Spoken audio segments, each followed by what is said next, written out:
Hey everyone, Noir here. Let's get into today's Reddit story. The party is canceled. My lawyer is on his way, my father announced on my birthday after I refused to give my sister my $1.5 million vacation home. I simply nodded. What he did not know was that the police officers I had called were arriving right behind his lawyer. My father declared the end of my own birthday party at exactly 7:43 in the evening. The room became so quiet that I could hear the champagne fizzing inside 30 untouched glasses. "The party is over," he said. He was not speaking to me. He was addressing everyone else in the room, the same way he had always made announcements about my life, as if I were something that needed to be managed in public instead of a person capable of making my own decisions. Then he reached into his pocket and pulled out his phone like it was a loaded weapon, carrying himself with the confidence of someone who had spent years watching that tactic work every single time. 31 relatives stood frozen throughout my living room. My living room, the one with floor-to-ceiling windows overlooking the lake, the one I had purchased with money I earned myself, the one built to my exact specifications, the one I had paid for completely without a single cosigner. They all stood there holding plates of food and glasses of wine, wearing the unmistakable expression of people watching a slow-motion car crash while trying to decide whether they were standing close enough to get caught in it. My sister Claire stood in the middle of the room wearing a champagne-colored dress with a glass of champagne in her hand. She did not look embarrassed by any of what was happening. She looked like someone who had already done all the preparation and was completely certain she knew how this would end. "She'll come around," Claire said to my father, loud enough for everyone in the room to hear. "She always does." My father gave a confident nod, looking like a man who believed one phone call was all it took and that now he only had to wait for the rest of the world to carry out his decision. I nodded too. Not the kind of nod that meant I was giving in. Not the tired, "fine, you win" nod that I had spent nearly 38 years using whenever I was too exhausted to keep arguing. "The party is canceled. My lawyer is on his way," my father said on my birthday after I refused to give my sister my $1.5 million vacation home. I simply nodded. What he did not know was that the police officers I had called would be arriving right behind his lawyer. At exactly 7:43 in the evening, my father declared that my own birthday party was over. The room became so quiet I could actually hear the champagne fizzing inside 30 untouched glasses. "Party's over," he announced, not to me, but to everyone else in the room. It was the same way he had always made decisions about my life, as though I were some kind of weather event that needed to be managed in public. "Everyone go home. My lawyer is on his way." Then he pulled out his phone like it was a loaded weapon, with the confidence of a man who was used to getting exactly the result he expected every time he used it. 31 relatives stood frozen around my living room. My living room. The one with the floor-to-ceiling windows overlooking the lake. The one I had bought with my own money. The one I had designed exactly the way I wanted. The one I had paid for in full without a single cosigner. They stood there holding plates of food and glasses of wine, all wearing that unmistakable expression people get when they are watching a slow-motion car crash and trying to figure out whether they are standing close enough to get caught in it. My sister Claire stood in the middle of the room wearing a champagne-colored dress and holding a glass of actual champagne. She did not look embarrassed by any of this. She looked like someone who had already done all the preparation and was completely confident about how this was going to end. "She'll come around," Claire said to my father, making sure everyone in the room heard her. "She always does."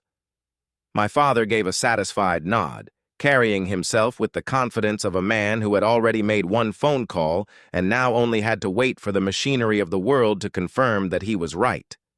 I nodded too. Not the surrender nod, not the "fine, you finally wore me down" nod that I had spent most of my 38 years giving whenever I was too tired to keep arguing.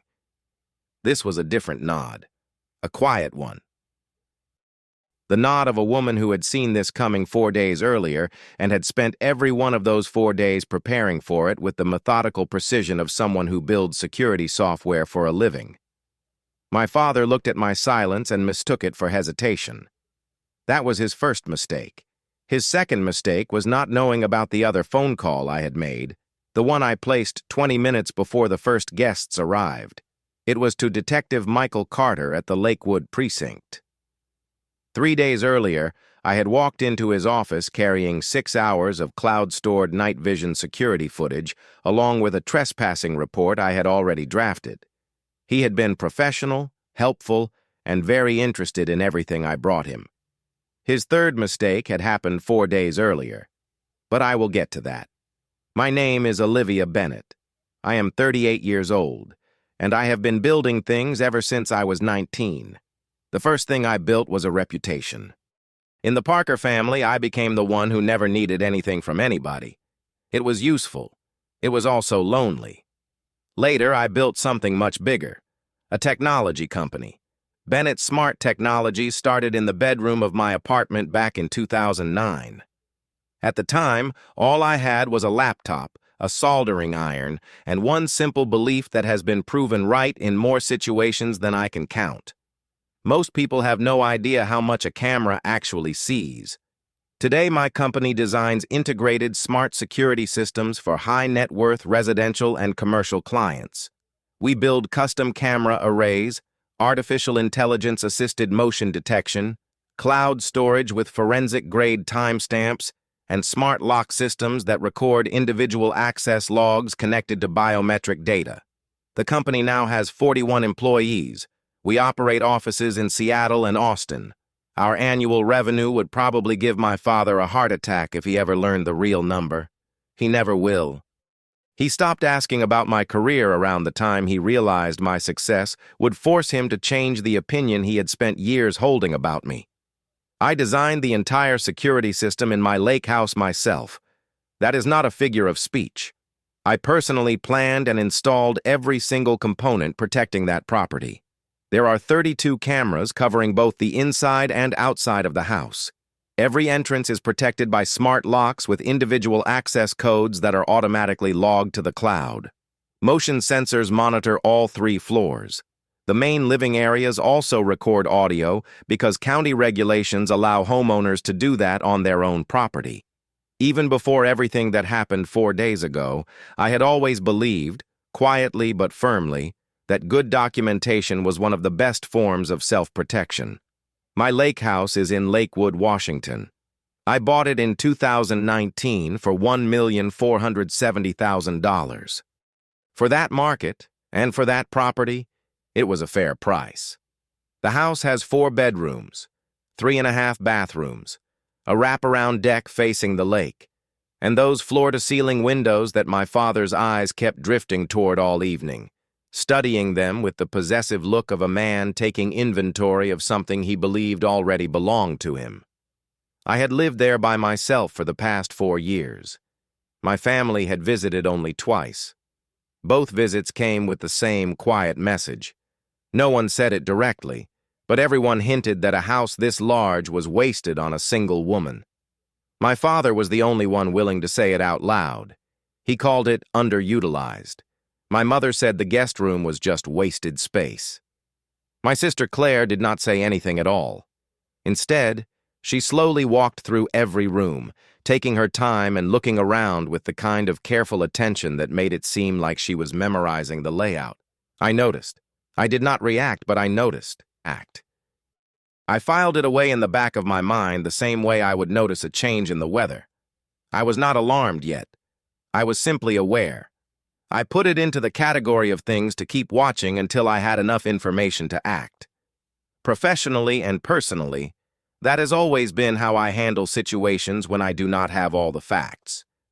To understand what happened next, you need to understand my family.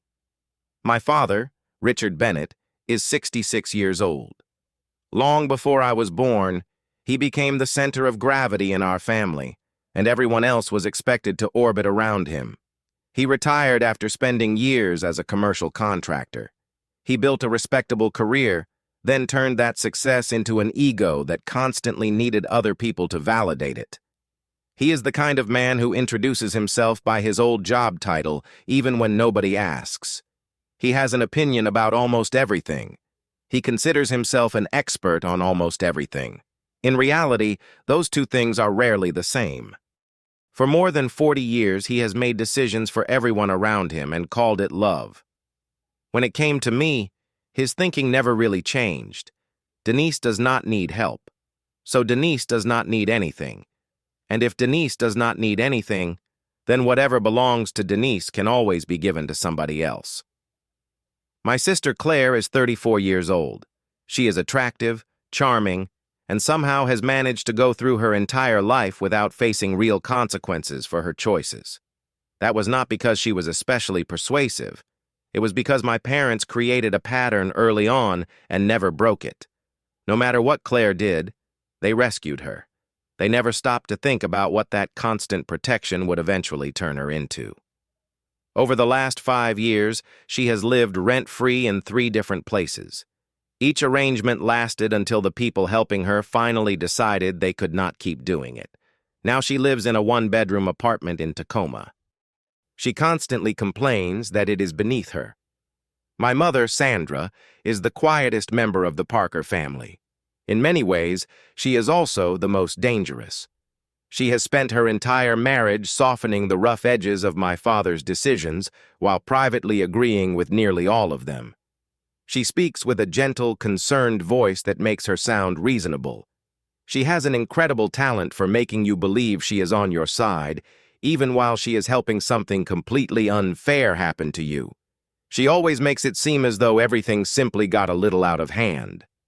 Those were the 3 people standing in my living room at 7:43 that evening on my 38th birthday, when my father announced that the party was over and his lawyer was on the way. I knew they were planning something. I just did not expect them to do it in front of 31 witnesses, while every second was being recorded by a security system that had already been running continuously for 96 hours. Everything had really started 4 days earlier. I came home from a business trip to Austin on Tuesday at 2:17 in the afternoon.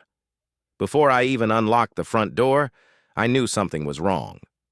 A house has a different feeling when someone has been inside while you were gone. The air feels warmer. The quiet feels disturbed. The stillness that naturally settles over an empty home disappears. I have spent enough years working with buildings and security systems that I can recognize those changes as easily as most people recognize facial expressions.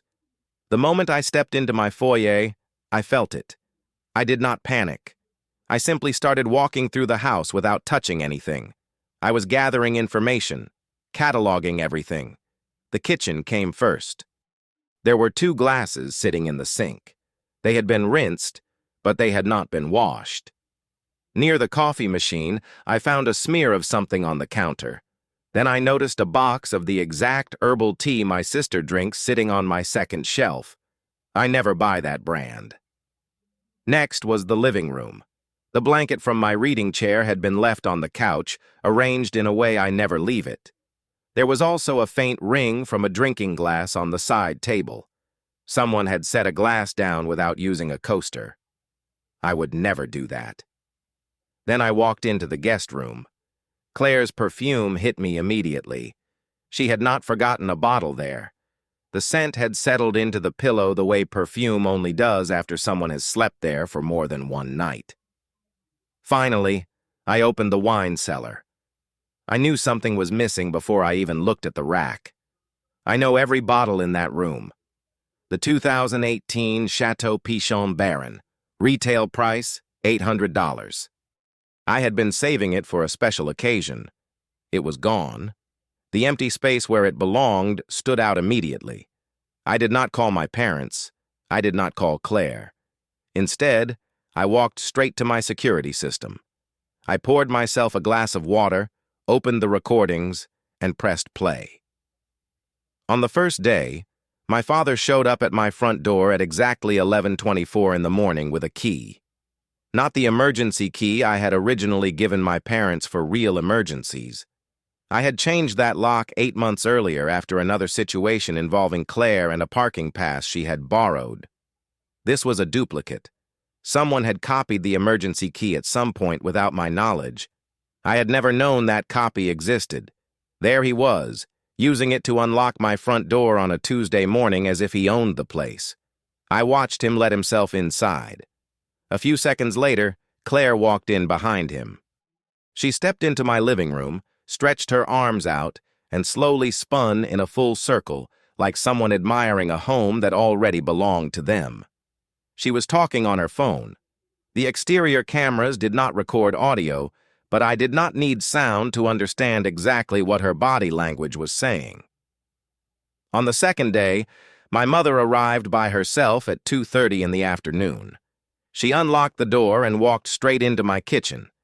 She made herself a cup of tea. Then she sat at my table for about 40 minutes reading something on her phone.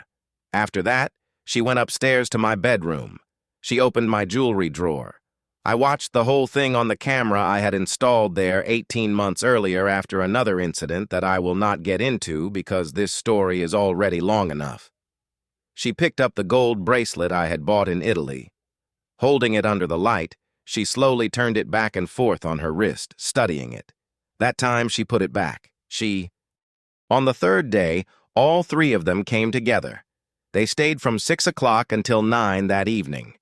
That was the night they opened the wine. I watched Claire walk into the wine cellar. She turned on the flashlight on her phone and carefully looked over every rack before choosing the 2018 Chateau Pichon Baron. She knew exactly which bottle she wanted. At the same time, I watched my father sitting at my kitchen table eating a meal that had apparently been cooked in my kitchen using what looked like my groceries. My mother made herself comfortable on my couch while watching my television. Then the audio recording started. The microphones in the main living room picked up their conversation. I turned up the volume and listened. Claire sounded cheerful and completely unconcerned. "Denise is so naive. Once we establish facts on the ground, she won't dare kick us out. She'll worry about appearances. This house is ours." My father laughed. "She'll fold. She always folds." Then my mother spoke in her usual calm voice. "Just make sure it sounds reasonable when you bring it up. Pick the right moment." After the recording ended, I sat at my desk for a long time. I did not cry. I did not panic. What I felt was colder than either of those. It was the feeling that comes when something you have quietly suspected for years finally becomes undeniable. The difference between expecting the water to rise and actually watching the flood arrive. The next morning, I called my attorney. Her name is Jennifer Collins. She has practiced real estate and property law in Washington State for 22 years. One of the things I value most about her is the same quality I value in a good security system. She never overreacts. She never underreacts. She simply deals with facts. I explained everything I had found. Then I sent her the security footage. She was silent for a few moments as she reviewed it. Finally, she said, "This is very clean, Denise. The duplicate key alone gives us a strong criminal trespassing issue under Washington state law, even if the people involved are family members. The stolen wine, together with any other missing property, gives us a solid basis for a theft report. I would recommend doing a complete inventory." Then she asked, "How would you like to handle this?" I told her I was hosting my birthday party that Saturday. There was another brief pause. "Tell me more about that," she said. So I did. I explained everything I had in mind. When I finished, she smiled. "In 22 years of practicing law," she said, "I have never had a client who came to me this prepared." I laughed and told her that I build security systems for a living. She said she would have every document ready before Friday. I also called Detective Michael Carter at the Lakewood Precinct on Friday afternoon. He had been on the force for 18 years and had the calm, unshakable attitude of someone who had heard every kind of family dispute imaginable and was no longer surprised by any of them. He watched the security footage. Then he reviewed all the documentation Vivian had prepared. When he finished, He told me the trespassing and theft reports were solid. He said his department could have a response unit nearby on Saturday evening, as long as I confirmed that everyone was at the house before they moved in.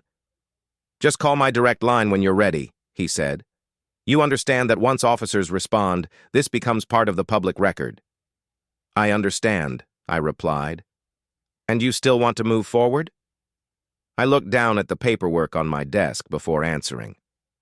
"Detective Cho," I said, "I have wanted to move forward for about 15 years.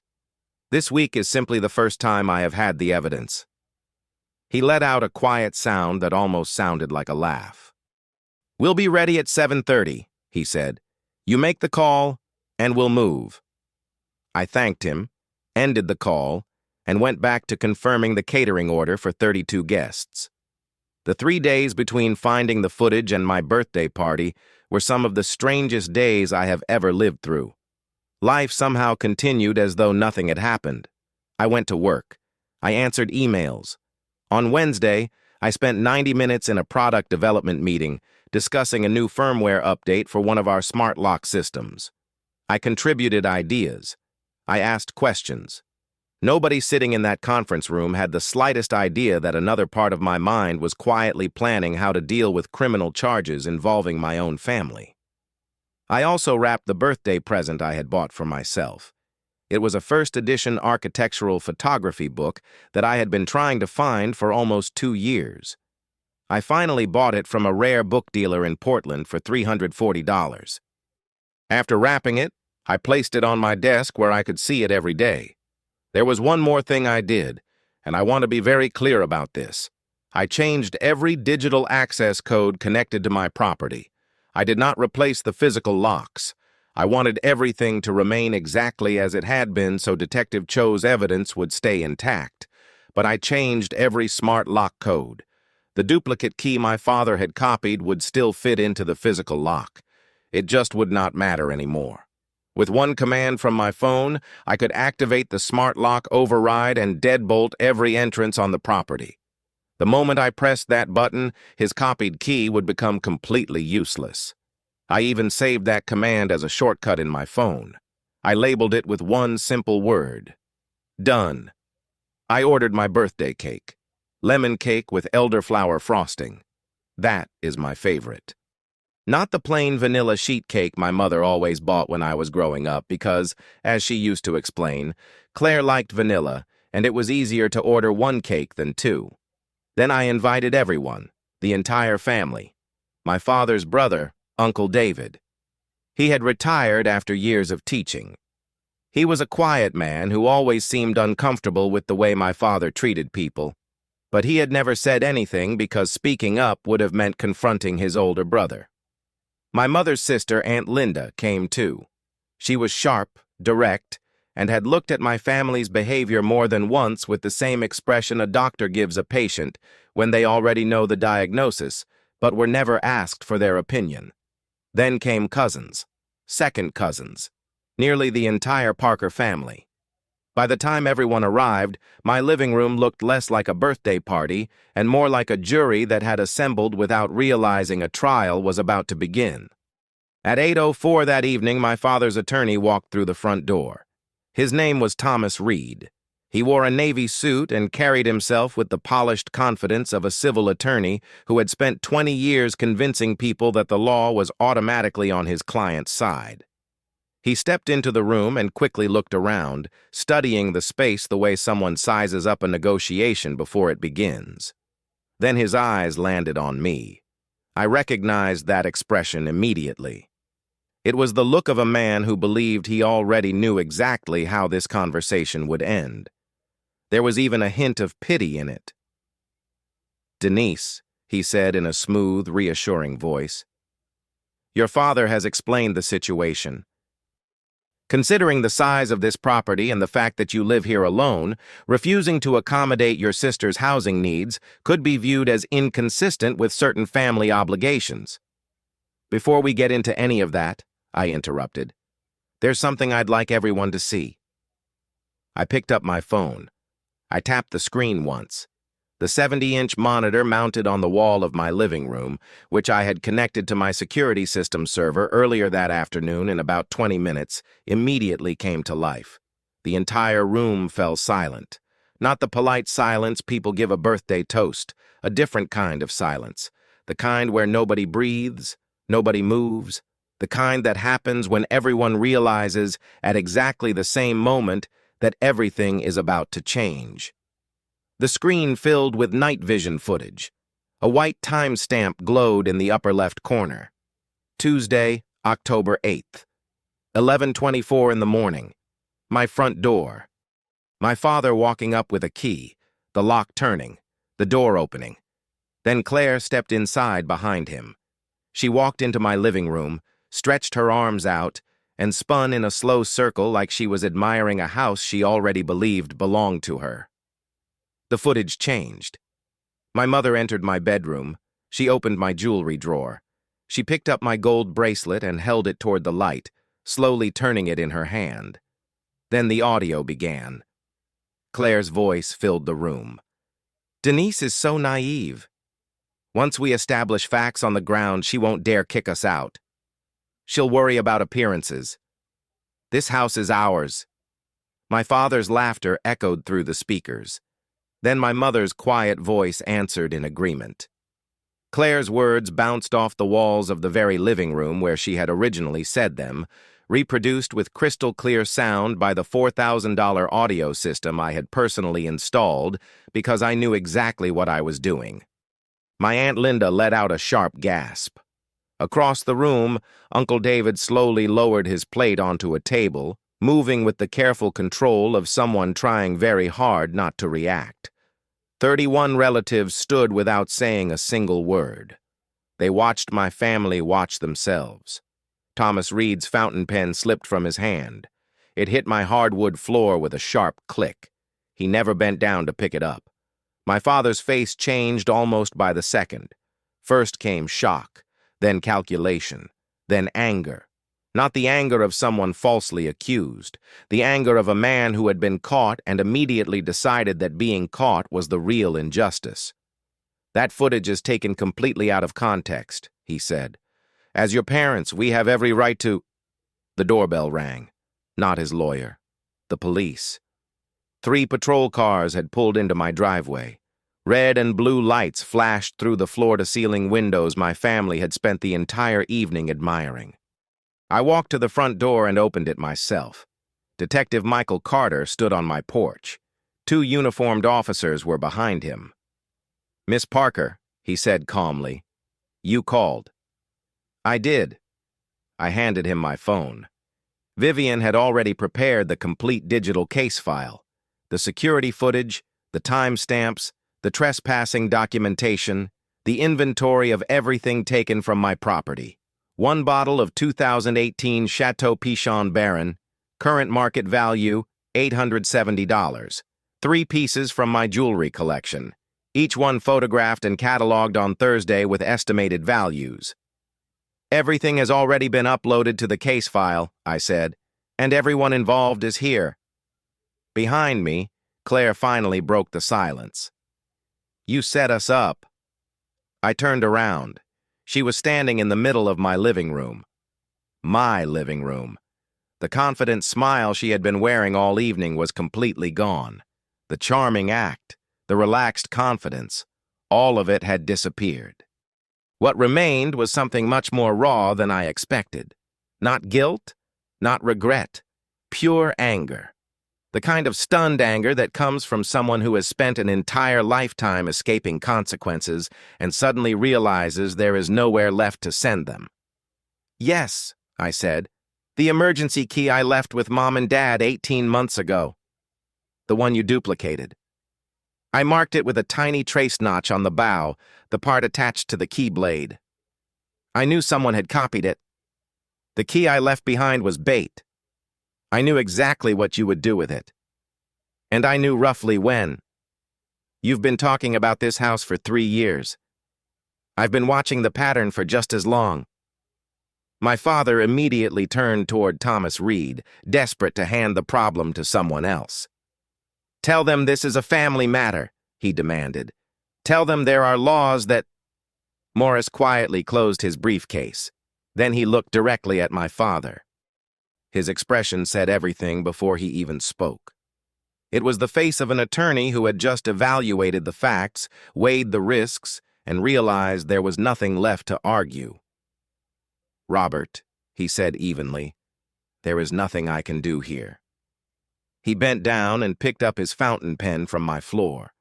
Without looking at anyone else in the room, he walked past the officers. He got into his car. Then he drove away. I watched him leave with a certain amount of professional respect. Whatever else could be said about Thomas Reed, he recognized a case that could not be won the moment he saw it. Claire suddenly turned and made a run for the stairs. One of the officers stepped directly into her path with the calm, practiced confidence of someone who had handled this situation many times before. There was no drama in his voice, no anger, just procedure. "Ma'am, I need you to stay in the room." "I'm just going upstairs to get my coat," Claire replied.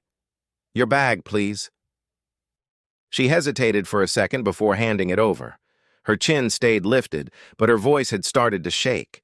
She was still trying to hold together the image she had walked into my house with, even though everyone in that room had already seen the security footage. Officer Sarah Mitchell, who later told me she had been on the force for 12 years, I asked because I always make a point of remembering the names of people who help me, opened Claire's bag. She pulled out 3 items: a Louis Vuitton card holder that had been sitting in the decorative bowl on the console table near my front door, a pair of vintage Tiffany & Company earrings from my jewelry drawer, and a sealed jar of SK2 facial treatment essence, still in its original retail packaging, that had been in my bathroom cabinet. "Those were going to be gifts," Claire said. Her voice was trembling now.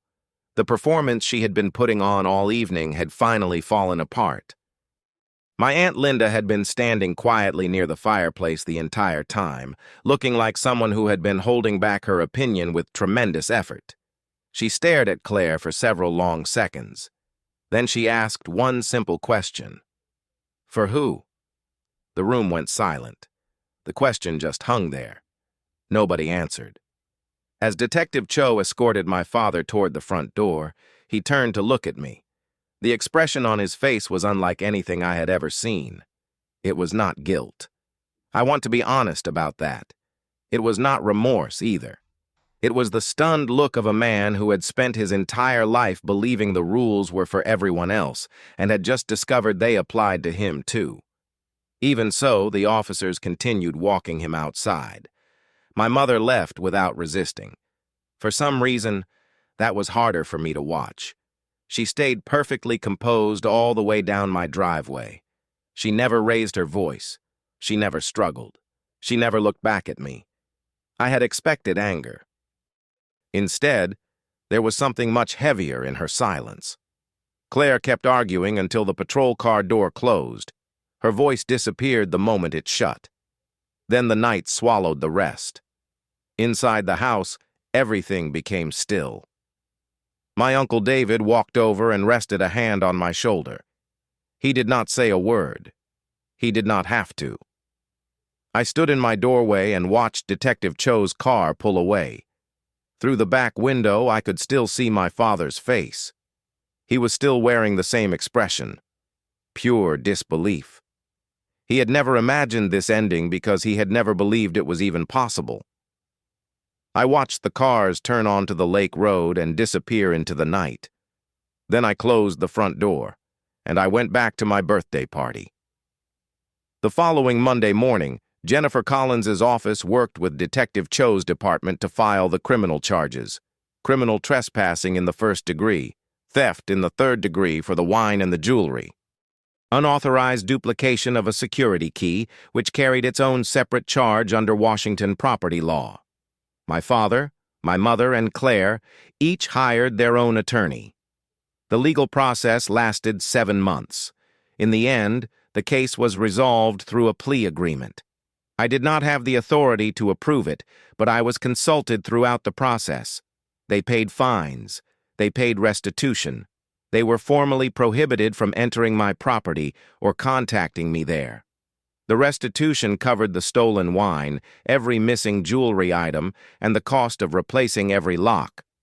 On Sunday morning, a licensed locksmith spent 3 hours rekeying my entire house until everything was exactly as secure as I wanted it. When everything was finally over, Vivian told me she had never handled a trespassing case that had been documented so thoroughly. I smiled and told her I had designed the documentation system myself. She laughed.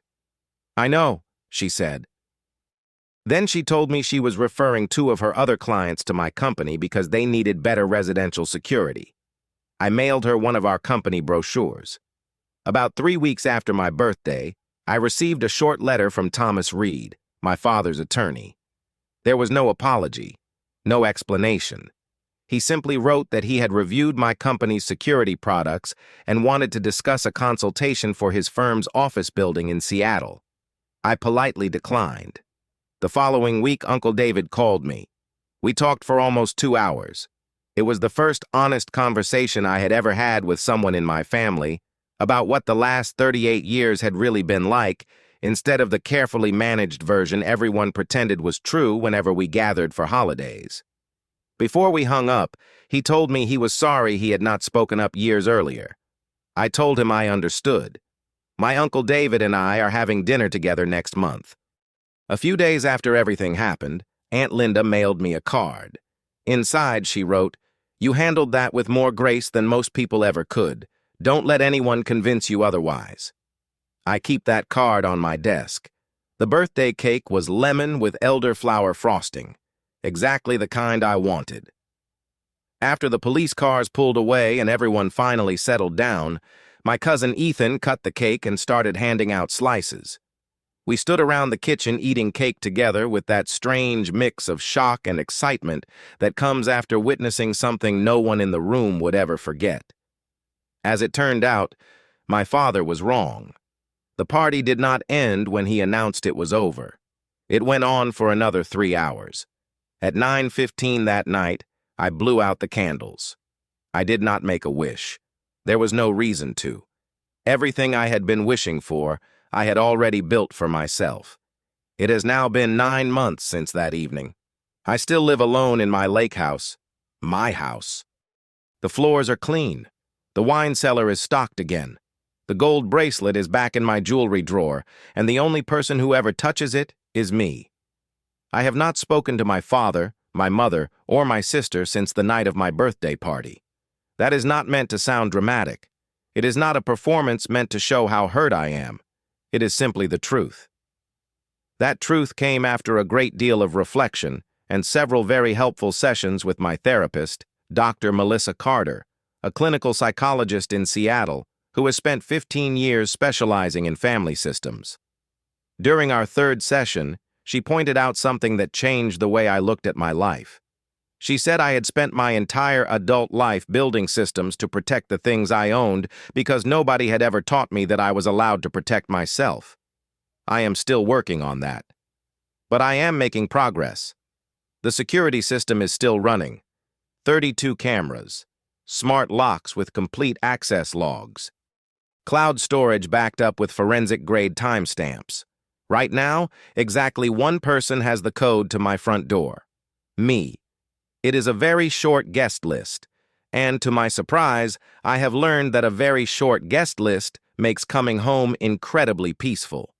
From what I have heard, my father is still telling himself a version of events where he is the one who was wronged. I have no doubt he can keep believing that story for the rest of his life. The difference is that I no longer need his version to match mine. The lake has not changed. The floor-to-ceiling windows are still there. Every clear morning, the sunlight comes through them at just the right angle and fills the entire room with gold for about 40 minutes. I sit there with my coffee and think about everything I have built. The company, the house, the boundaries, the case. Then I remind myself of something that took me a long time to fully believe. This is mine. Not underused, not wasted. Mine. My father said the party was over, just like everything else that night. He was wrong about that too.